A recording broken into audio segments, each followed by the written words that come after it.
దైనందిన జీవితంతో ముడిపడింది.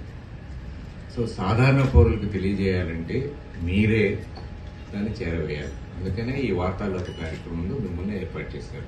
ఇక్కడ మీరు 20 మంది ఉన్నా కూడా మీ రాతల ద్వారా, మీ రిపోర్టింగ్ ద్వారా దాదాపు 20 మిలియన్లకి చేరవేయగలరు. అందువల్ల ఇది ఎందుకు కొత్తగా తీసుకోవాల్సిన అవసరం ఎందుకు వచ్చింది?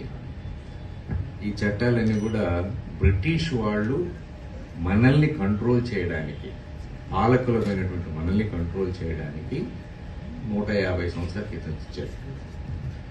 1947 సంవత్సరంలో భారత స్వాతంత్రోద్యమ చట్టము, ఇండియన్ ఇండిపెండెన్స్ యాక్ట్ చేసినప్పుడు అన్ని చట్టాలు రివైజ్ చేయలేరు కాబట్టి all the laws existing in India as on the date of the Independence Day are deemed to be in existence till such time they are repealed by the appropriate body అన్నారు. తిరిగి వాటిని మార్చేంత వరకు ఏ చట్టాలైతే భారతదేశంలో ఉన్నాయో అవన్నీ కూడా ఉంటాయని ఇండియన్ ఇండిపెండెన్స్ యాక్ట్ లో చెప్పారు. అందువల్ల ఇవి కంటిన్యూ అవుతున్నాయి అన్నమాట.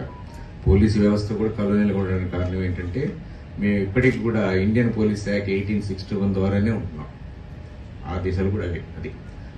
సో ఈ 3 చట్టాలను 150 సంవత్సరాలకు ముందు పెట్టారు. అవి ఎందుకు పెట్టారు?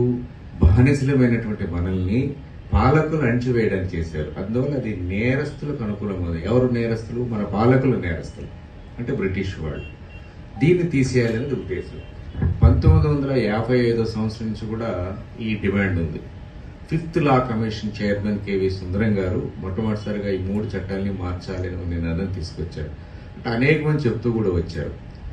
తర్వాత అటల్ బిహారీ వాజ్పేయి గారు ప్రధానమంత్రిగా ఉన్నప్పుడు అప్పటి deputy prime minister LK Advani గారు మలిముత్తు కమిటీ అని ఒక కమిటీని పెట్టారు. వాళ్ళు చాలా ఎగ్జాస్టివ్ గా స్టడీ చేసి చాలా సమగ్రమైన మౌలికాంశాల్లో మార్పులు తేవడం చక్కటి రిపోర్టు కూడా ఇచ్చారు.